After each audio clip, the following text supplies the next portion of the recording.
I guide my clients to call their life insurance cash value. So we're talking whole life. It has two parts. It has a death benefit and a cash value, which is a liquid account, and it should be looked at as their emergency/opportunity fund. The death benefit is there if and when you die. And I do say if, because some people they just can't even get their mind around dying. So fine, don't. But what about living? And that's why the product's called life insurance. And it is your emergency opportunity fund. There is no better place to store cash and liquidity. And I don't care what awesome investments you have, you always still, for the rest of your life, will have cash and liquidity.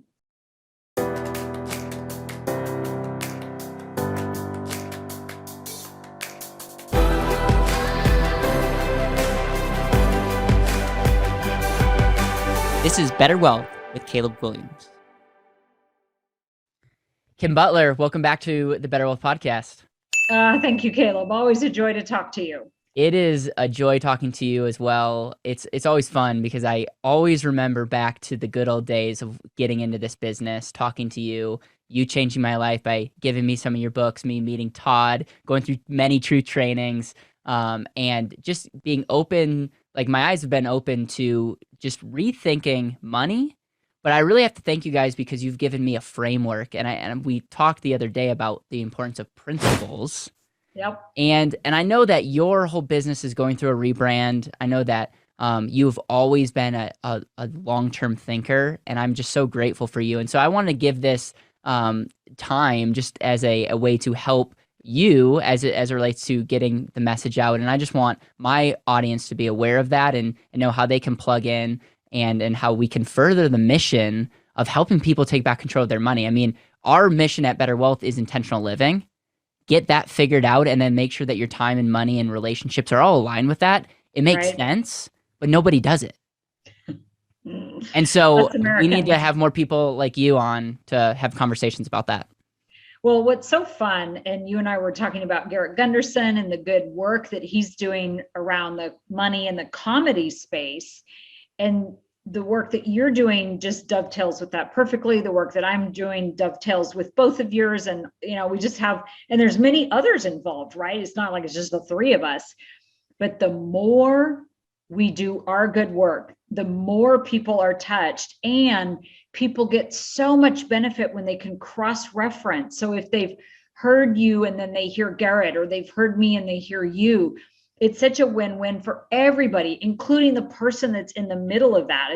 I actually like to call it a win times three, right? Because there's the middle person and then there's the two on either side that are benefiting from that. And so it's funny, we've just done a major rebrand.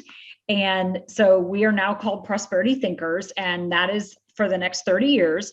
I'm 55 years old, and I'm totally serious about the next 30 years because it's not just kind of a round number. I believe 100% that people should find work they love and do it for as long as possible. And for most people, that's probably in the mid 80s. Who knows? It could be in the mid 90s, mid 100s, mid 110s. It doesn't really matter. What matters is that I've got a really clear vision for the next 30 years. And it all starts in people's thoughts. And so we just thought, well, Prosperity Thinkers, can you even believe the URL was available? When we talked, I'm like, how in the world was that still available? And you didn't have to pay like crazy amounts of money to get. Kim, let's go backwards and say, how did the Prosperity Thinkers concept even come up? I know that you had prosperity economics and other things. Where did all of that, like why the switch, and like talk about the evolution of that? Because you've been involved in so many things. I mean, you back in the day, you had relationships with Robert Kiyosaki and all of that. And so you just know so many people, and you've really grown your brand. And I would say a lot of people know you for the books that you write around life insurance, know your numbers, all these things. I want to plug those. So I want to make sure to have a conversation about that as well. But overall, I want to get the who is Kim Butler? Why are you in the money space? And then why the pivot? Well, the word prosperity has just always meant so much to me, and it really doesn't get used that much. You called it the money space. That was a great term. It's wealth, it's management, it's financial planning. I mean, there's 14 different words that get used, but rarely prosperity. And the reason I like the word prosperity so much is because it implies so much more than just money. And then when you look at all the results that people get in life, it always starts in our thinking.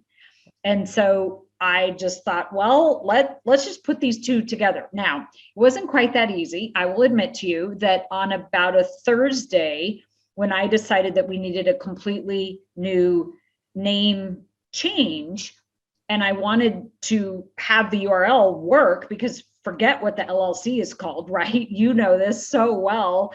It's all about the URL.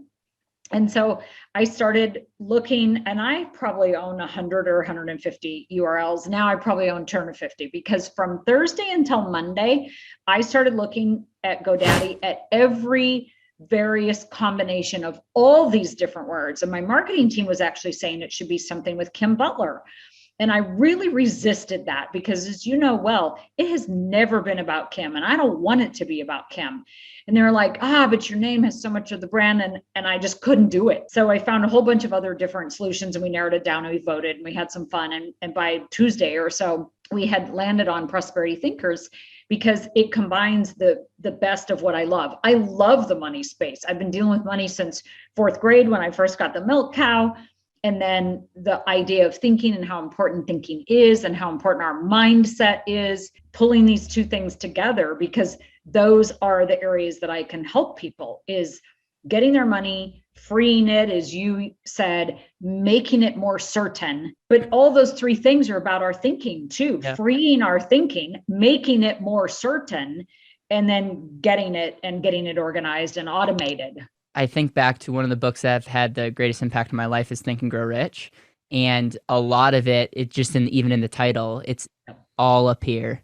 And a lot of people's money beliefs are ultimately, a prophecy of how their life is going to be. And if we can help people think, and I love the name. I absolutely love the name. And so what is this going to look like? Because I know that you've in the past been very, very involved in helping financial professionals, advisors, agents, coaches, whatever name is. I know a lot of them have been attracted to your movement. Is this going to be mainly for the financial professionals, or is this going to be for everybody? What is this going to look like? That's a great question. So we have very distinct brand lanes, if you will. And Prosperity Thinkers is for our clients. It's for Kim Butler's people that she helps buy life insurance. Cool. And that's what's so fun about all of our work together, Caleb, is you and I could say that we're direct competitors. Both of us help people buy life insurance in all 50 states. Right. And yet here we are sharing our deepest wisdom, right? Like, I would never, and this is part of that thinking. That's part of the prosperity lens that I'm trying to help people have, is that abundance mentality of just make the pie bigger. Yeah. So Prosperity Thinkers is for our existing clients and all of our new prospects. And I hope that I am helping people buy life insurance when I'm 85 years old. I'm 100% serious about that. Advisor community, because I know you have a lot of advisors that listen to your podcast as well, as do I, is still under prosperityeconomicsadvisors.com. And we're actually doing a relaunch of that brand also. Cool. We started working on it and it just kind of fell into place. So Prosperity Economics Advisors is for any whole life friendly life insurance agent, financial planner, call them whatever you want, that helps people buy life insurance and is interested in that community. And that's prosperityeconomicsadvisors.com. Again, Prosperity Thinkers is for the end user, if you will, the client, the prospect that wants to buy. We do have one other, which is prosperityeconomics.org. Because the whole prosperity economics environment is set up as a nonprofit designed to supersede mine and Todd's lifetimes. And so prosperityeconomics.org is, of course, if you have a nonprofit, you have to have a .org, or you should. And that's the educational site that we also do a lot of our work in at a very high level, whereas people might go there if they didn't want to talk to anybody yet. And people like to learn themselves sometimes. If your head is spinning about all the prosperity domains, we will make sure to have all the domains in the description so you can check them out. I love you to death, Kim, and love what you stand for and all the ups and downs that you've been as an entrepreneur. So let's talk a little bit about your book. And I'm also we jammed for probably like 15 minutes. It was like the shortest interview I've done, but it was one of the most powerful. And you went off on life insurance and about, a lot of people are saying in 2021, look at interest rates, and I don't know if life insurance is a good play. I also want to get some sound bites that you shared as well, because I just think it's so relevant and I just love how you articulate things. But let's talk about your book. Congratulations. Thank It's you. impossible for me to keep up with all of it that you have going on. I don't know what you have as far as systems to crank out content, but that'll be another podcast.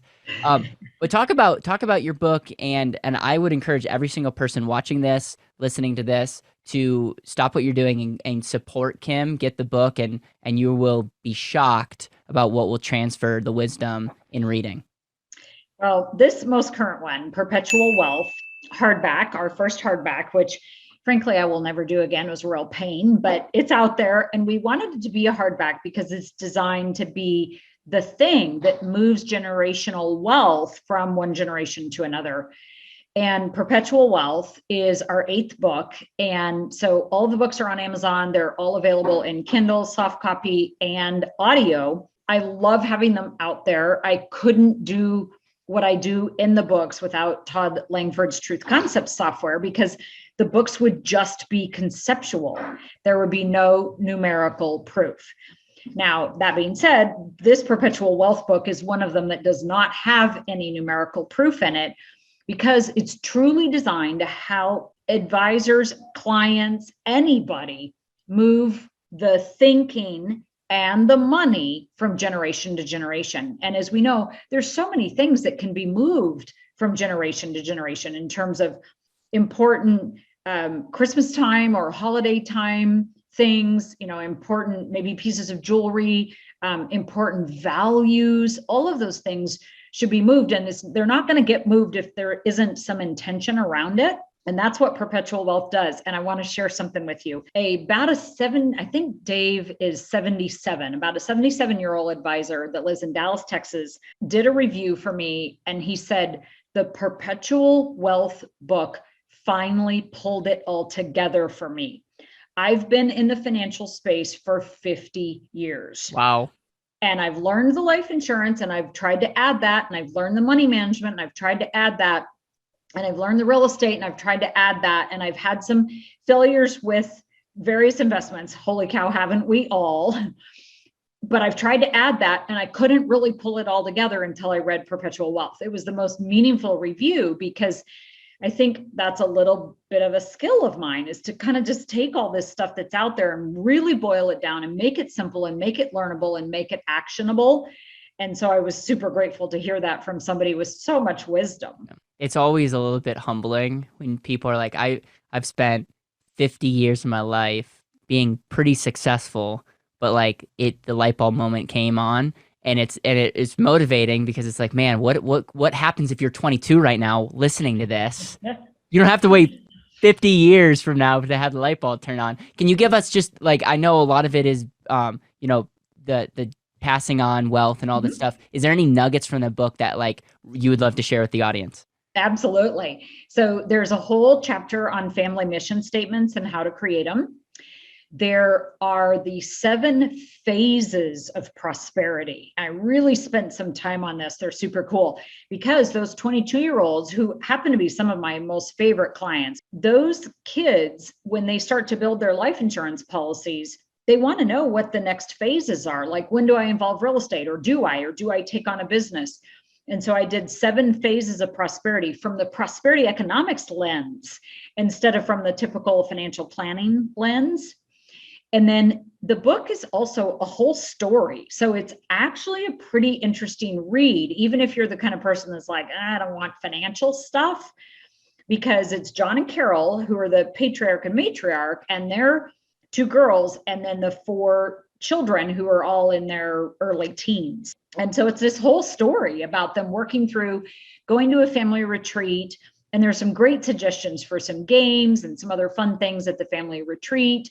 There's some great suggestions about what not to leave behind as you move all of your wealth, or all of your prosperity, if you will, which is very much more than just the money, from generation to next.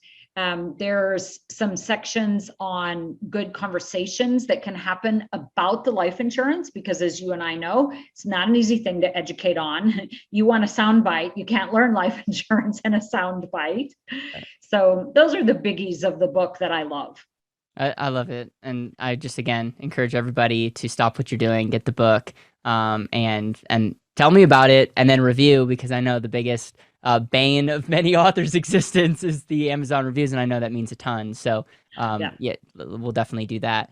Let's transition over to life insurance. You talked about you can't just learn it in a soundbite, but really, in the craziness of this world, I mean, you look at inflation, you look at the markets are on fire as we're recording, and you look at all the shiny objects out there.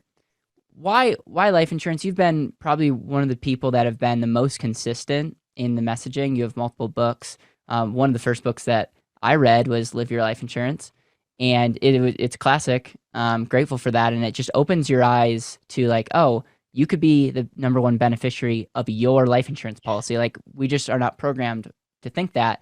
I want to take a step back and pretend like I just don't know a ton, but I want to really be a good steward of the wealth and the prosperity that I have. Why life insurance as an asset in that equation? Because it's the best place to store cash and liquidity. So I guide my clients to call their life insurance cash value. So we're talking whole life. It has two parts. It has a death benefit and a cash value, which is a liquid account. And it should be looked at as their emergency/opportunity fund. So the death benefit is there if and when you die. And I do say if, because some people they just can't even get their mind around dying. So fine, don't. But what about living? And that's why the product's called life insurance. And it is your emergency opportunity fund. There is no better place to store cash and liquidity. And I don't care what awesome investments you have, you always still, for the rest of your life, will have cash and liquidity. Where do you store it? A life insurance company is the most efficient, effective, safest place to store that cash and liquidity. And so life insurance really, at the end of the day, the soundbite is your money's got to reside somewhere. It's got to be stored somewhere. The best place to do that is in a whole life insurance contract, life insurance policy in cash value. You structure them in a way where you get high early cash value. And as a result, the emergency fund, what metric should we be having in our emergency fund before we switch to opportunity? Individual to each family, the guidelines are the same as anybody else's guidelines, usually 3 to 6 months expenses if you're salaried, 6 to 12 if you own a business. But I really ask each family to identify their emergency fund number, because some people want a lot more security and certainty, so they have a higher number. Others super comfortable with a lower number. And then everything else is opportunity. And as we know, that opportunity account should be funded for the rest of your life. I mean, how high is up? How many opportunities do you want to be able to take advantage of? I love that, because it makes things so simple. It's like you are ultimately responsible. If 2 years of emergency is going to make you sleep better at night, I'm not going to argue. Let's get that set aside, and then everything above that, opportunity. But your recommendation is the best place to store capital is in life insurance, and then through that you can borrow against the policy and take advantage of businesses, investments, or other things. And there's just so much simplicity there.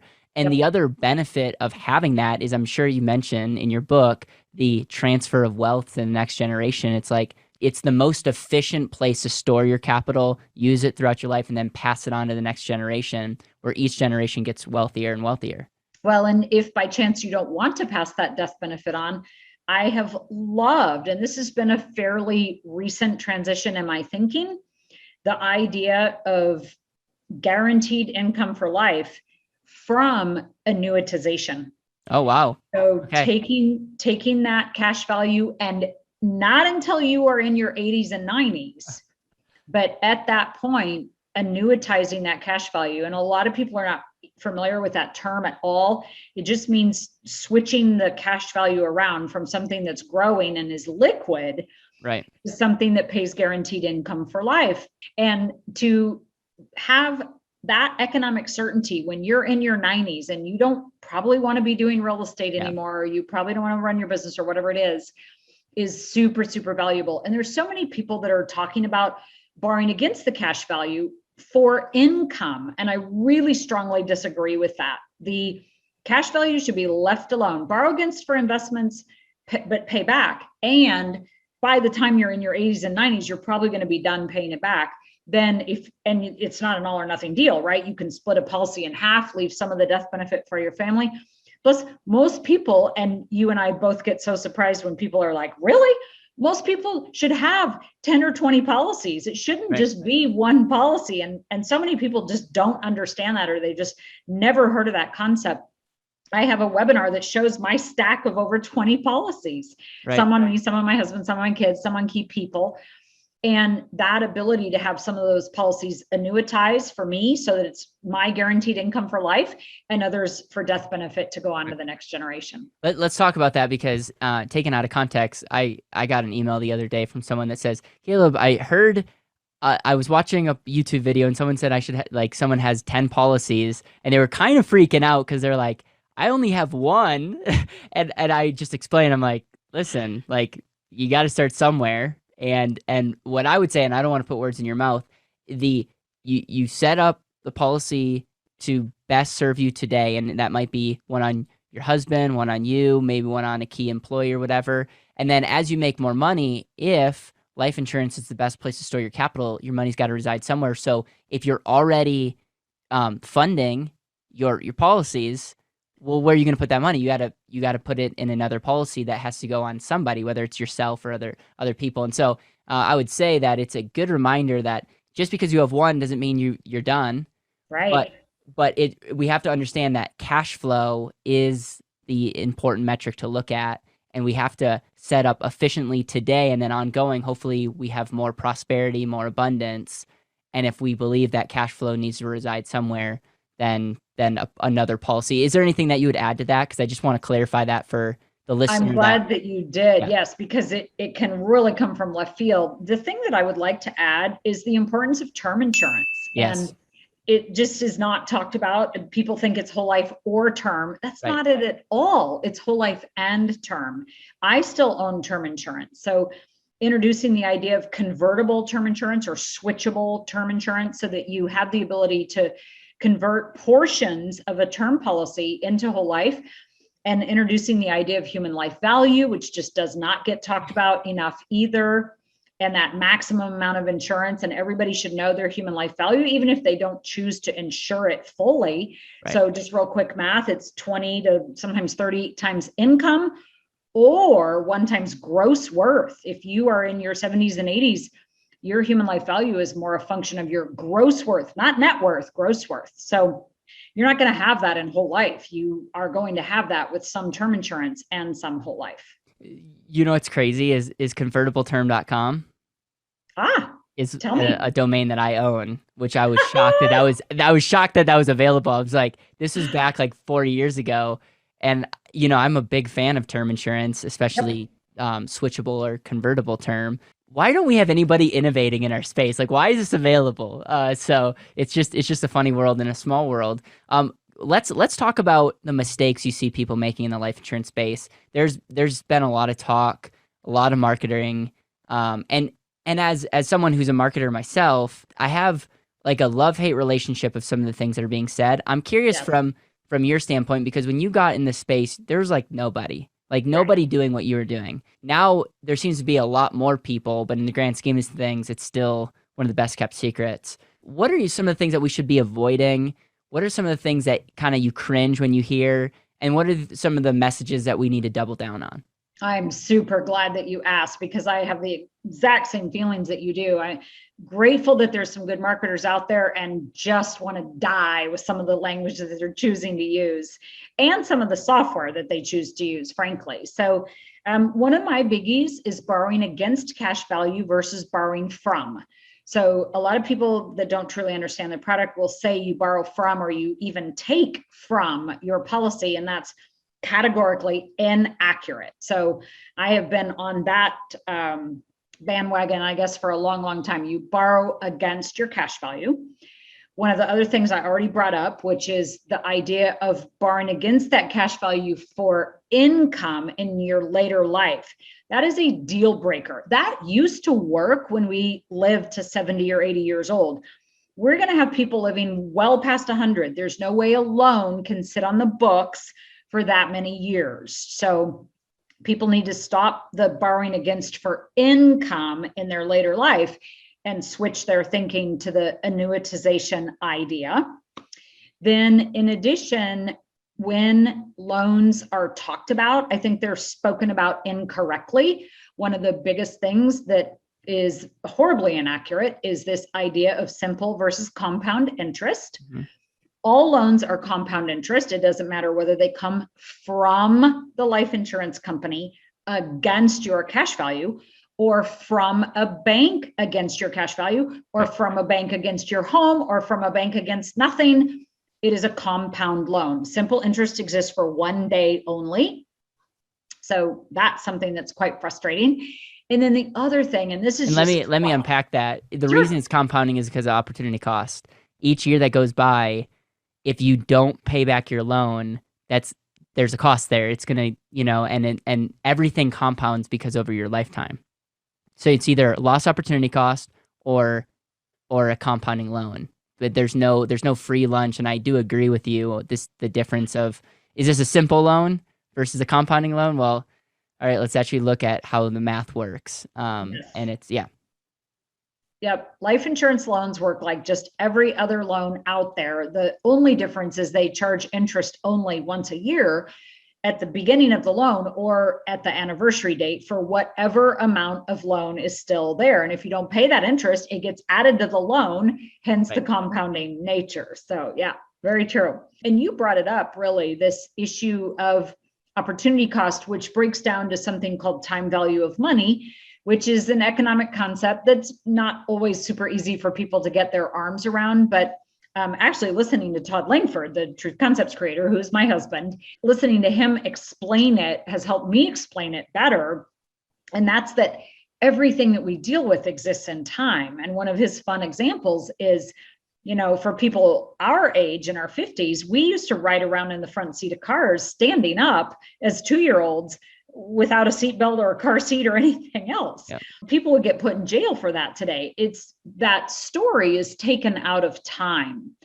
And so a lot of these marketers that you're speaking of, when they make their analysis about things, they want to add a particular column of numbers up, but they don't affect that column of numbers with the passing of time.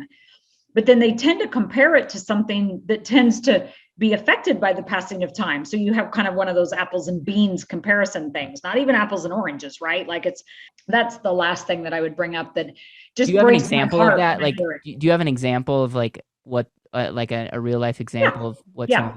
So the most common one, let's take it out of the life insurance space for a minute. The most common one is the mortgage arena. So the 15-year mortgage proponents want to just add up the interest.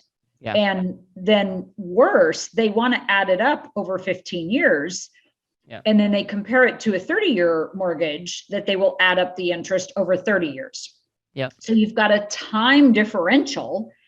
You can compare the whole deal over 15 years, but you've got to compare both loans over 15 years or both loans over 30 years. And then you've got to add that time value of money in there because the interest on a loan doesn't exist in a vacuum. It exists over time. And you know what? I think what helps the most is, for anybody that's watching on YouTube, you can't use a little calculator like this to make financial calculations. You have to use an HP12C or some type of financial calculator on your phone in order to make proper future value or present value calculations, which is where the time comes in. I love it. And I think that goes back to this compound interest, simple interest conversation of like, you can't make a decision in a vacuum. It's very powerful and clear that way.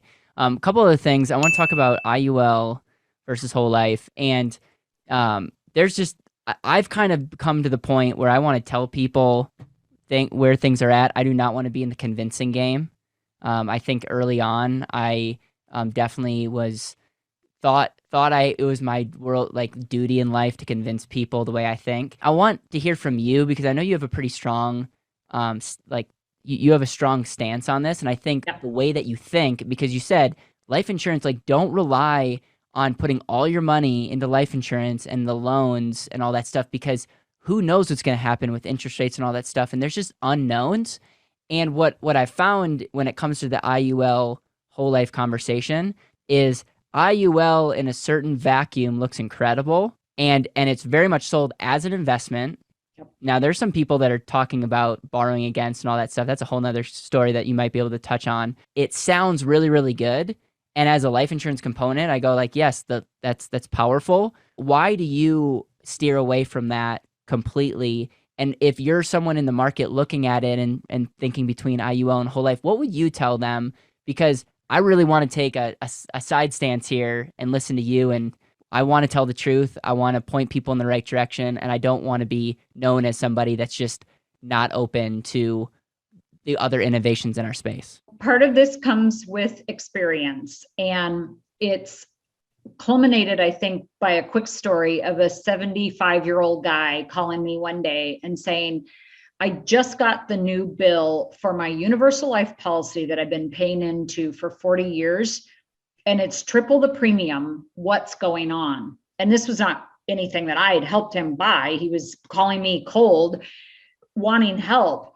And that's what happens with universal life. It doesn't matter whether it's variable universal life, regular universal life, fixed universal life, index universal life, or the cows come home universal life. There is a structure there that fails long term 90% of the time. Now, for that extra 10%, if somebody's comfortable taking that risk, they're welcome to. I will not be involved. And I think when you draw that line, you bring people up short and they realize, well, something's going on there. And here's what's going on. When death is a guaranteed event, absolutely for certain, even though earlier I used the if word just to help people that couldn't quite get there, you want to have whatever product is associated with that event to be guaranteed 10 ways to Sunday, like every possible thing about it to be guaranteed. It's not okay to add a rider to make a product guaranteed when the underlying product is still problematic, because the way universal life works is just exactly like term insurance works. And the underlying price of the insurance goes up, up, up, up, up, up, up, up, up. And so unless you happen to hit a long, long period of time and be in that 10%, and I'm just totally guessing on that amount of the world that could absolutely positively be certain that the stock market was just going to do fabulous for them, and there would be tons of money in that index universal life, because we've all seen the illustrations and how unbelievably awesome they can look. The nature of the universal life contract, the language, the way it's priced, the way it's structured is not okay, because it fails long term. And that poor guy is not going to have any insurance. He's not going to have any cash value, and he's not going to be able to do a dang thing about it. And I will not be privy to any one of my clients dealing with that. I've already made enough mistakes with investments and other things. I don't need the one area that could be guaranteed to not be guaranteed. Kim, is it a fair statement to say that, because I've also had conversations with people that are as adamant, if not more, on the other side, and is it fair to say that life insurance is not an investment? Part of the problem that we've gone way in left field is we have to try to make it like an investment because we don't understand it enough. And so we have to make it look like an investment and bash other things for people to buy it. So is it fair to say that if we're looking at an investment, like if you're gung-ho about the market and it's either this or this, that's one conversation. But what you're saying is, listen, we're not even like, I don't sell whole life insurance as an investment. It's a place to store capital.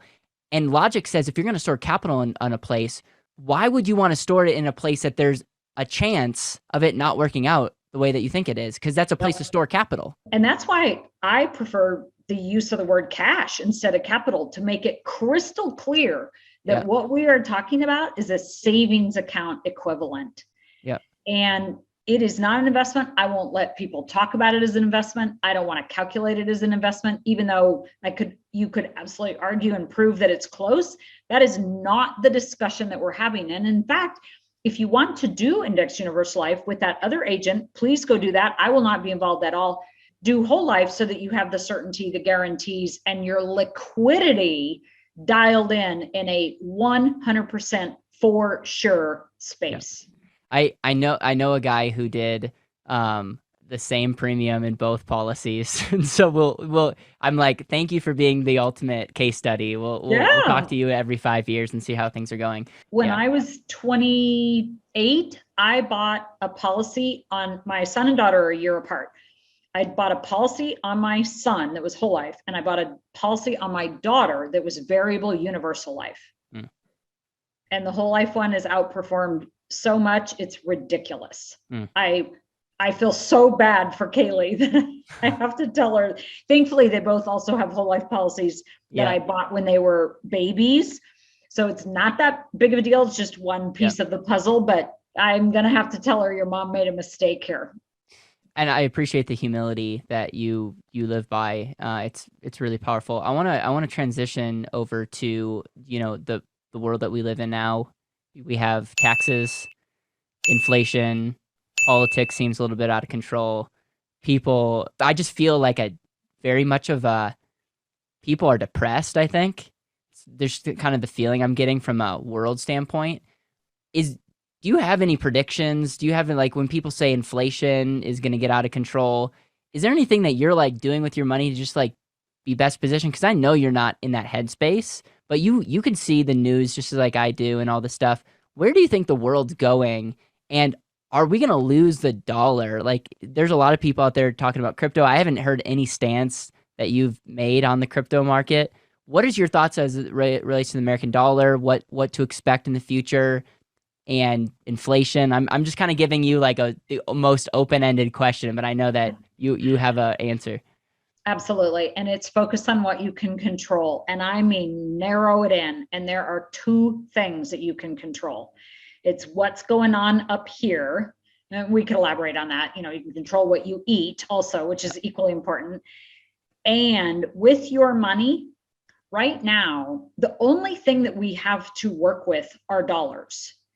And yes, you can have a little gold, and yes, you can have crypto. And yes, I do have crypto. I'm not a fan of gold at all, but I love the crypto space. I hope that we get into it full on someday in some way. And it probably will happen in our lifetime. We just don't know what the definition of full on is.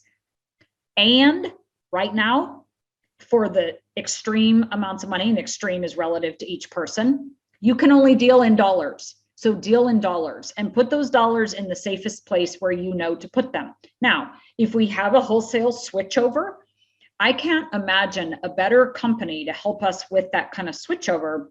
A life insurance company that has been around 150 plus years, that has gone through numerous types of all sorts of wars and various things in the economy and off the gold standard and, this president and that president, they've dealt with all of it.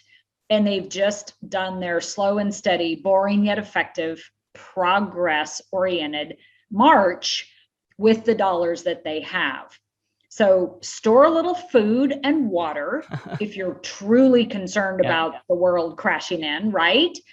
And put your dollars in the safest place that you can, and then stop thinking about it, because you cannot affect inflation in any way. Again, we're talking liquid dollars. We're not talking investments.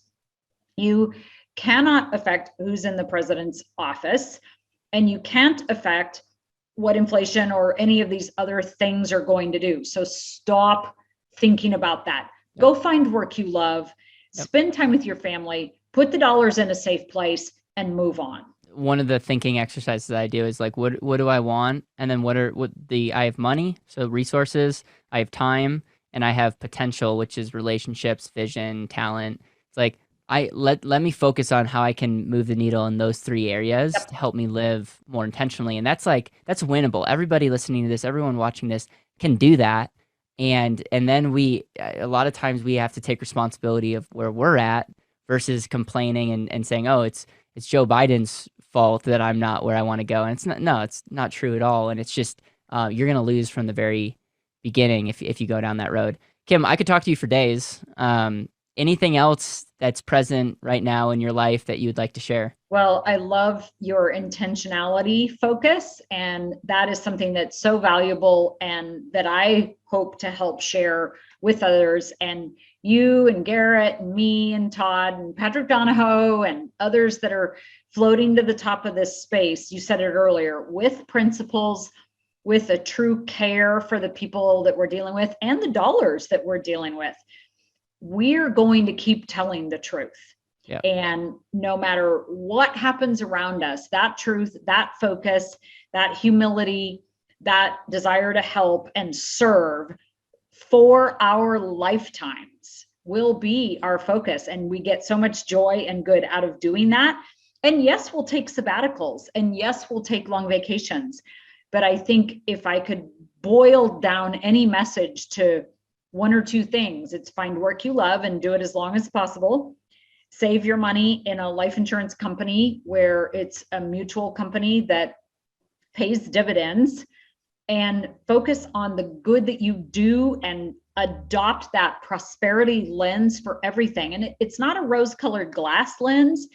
It's even if there is bad going on, I'm going to find the silver lining. I'm going to find the good, and I'm going to keep digging until I do. And then own that responsibility. And when those things occur, absolute success and progress is going to follow. I love it. And I think you summarized the way I end a lot of our podcasts is the legacy question. You've been on before, the one of the first 10 episodes. So go back to the BetterWealth podcast all the way to the beginning. You can see the first episode. But I love how you summarize it all, and it's really, really powerful. And you're a walking example of someone who's again, as an entrepreneur, experienced a lot and are continuing to pursue it with energy. Being your age and having a 30-year vision, I would encourage every single person to really think through, do you love what you're doing?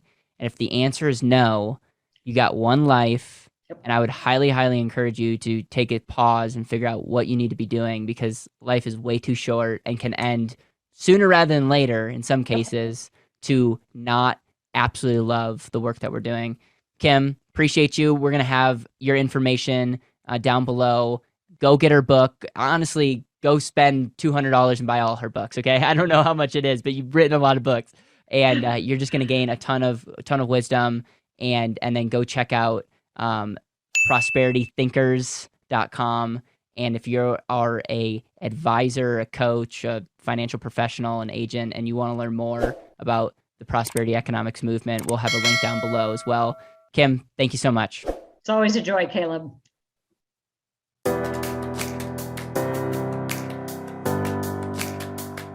Thank you so much for listening to the BetterWealth podcast. It would mean the world to me if you could hit subscribe, leave a review, and share this with the people that you know and love.